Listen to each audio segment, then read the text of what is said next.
जल में घुलनशील विटामिन में एक विटामिन है विटामिन बी। विटामिन बी किसमें घुलनशील है? जल में घुलनशील है। जल में घुलनशील विटामिन बी। अब ये विटामिन बी जो जल में घुलनशील है, इसका मतलब ये अपने लोगों को रोज लेना है। क्यों रोज लेना है? क्योंकि जब शरीर से पानी निकलेगा पेशाब के रूप में, पसीने के रूप में, तो ये विटामिन मिस्टर भी उसी के साथ भाग जाएंगे।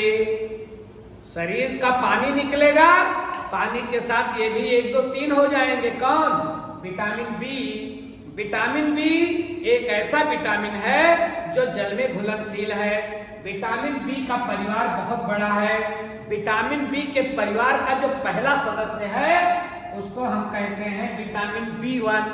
बुलाते हैं विटामिन B1 के नाम से, लेकिन इनका असली नाम, इनका रासायनिक नाम है थायमीन।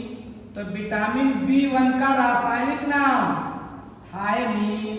विटामिन B1 का रासायनिक नाम थायमीन। विटामिन B1 का रासायनिक नाम थायमीन।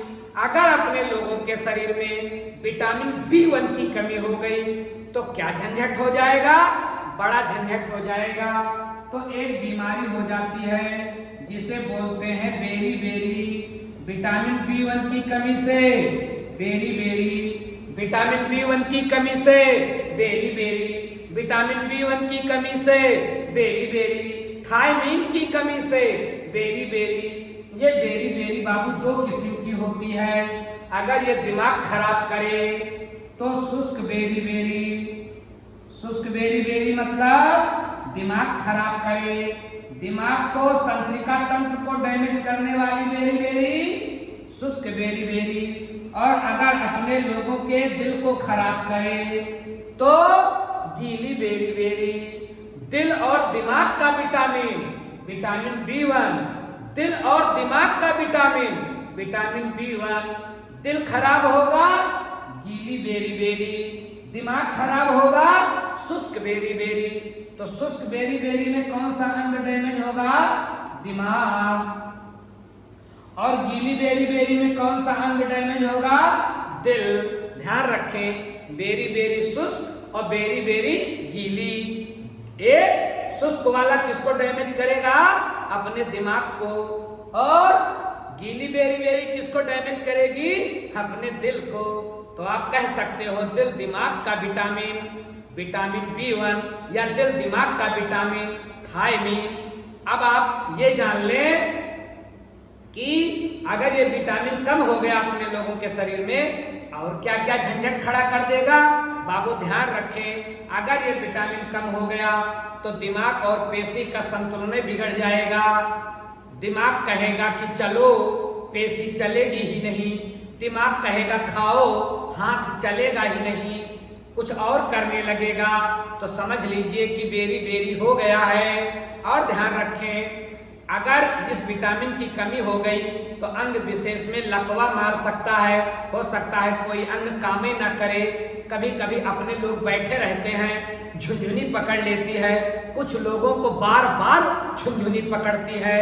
समझ लीजिएगा विटामिन B1 की कमी हो गई है। शरीर का कोई अंग सुन्न हो जाए, समझ लीजिए विटामिन B1 की कमी हो गई है।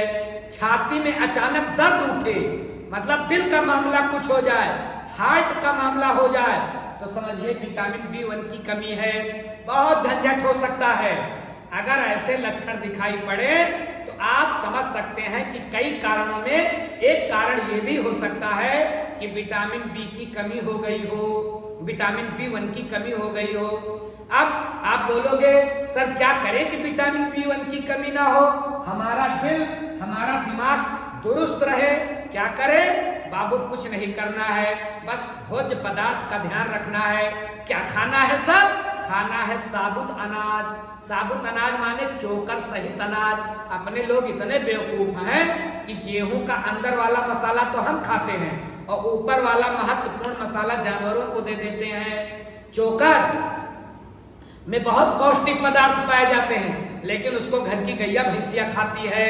और अपने लोग ज्यादा समझदार हैं, ज्यादा सुकुमार हैं, तो अंदर वाला मामला खाते हैं। तो इससे विटामिन B1 नहीं मिलेगा। साबुत अनाज खाना है, चावल ऐसा खाना है कि खूब घिसा ना गया हो, पॉलिश उतारी ना गई हो। अब पॉलिश उतारी नहीं जाती तो चावल गंदा गंदा दिखता है, खाने का मन नहीं करता है, उसको गैया भैंसिया खाती है, वो एकदम तंदुरुस्त बनी है। और अपने लोग कुबरी लेकर चलते हैं, छोटी छोटी उम्र के बच्चे कितने कमजोर से दिखते हैं। तो भैया ध्यान रखना, माल चीज तो चोकर में है, छिलके में है। साबुत अनाज हो गया, दही हो गया, हरी सब्जी हो गई, दाल हो गई, हरी मटर हो गई, इन सब चीज सेम में खूब पाया जाता है विटामिन B1। अगर ऐसे भोज्य पदार्थ हम लोग खाएं तो विटामिन B1 की कमी नहीं होने पाएगी और हमारा दिल, हमारा दिमाग दोनों ठीक से काम करेंगे।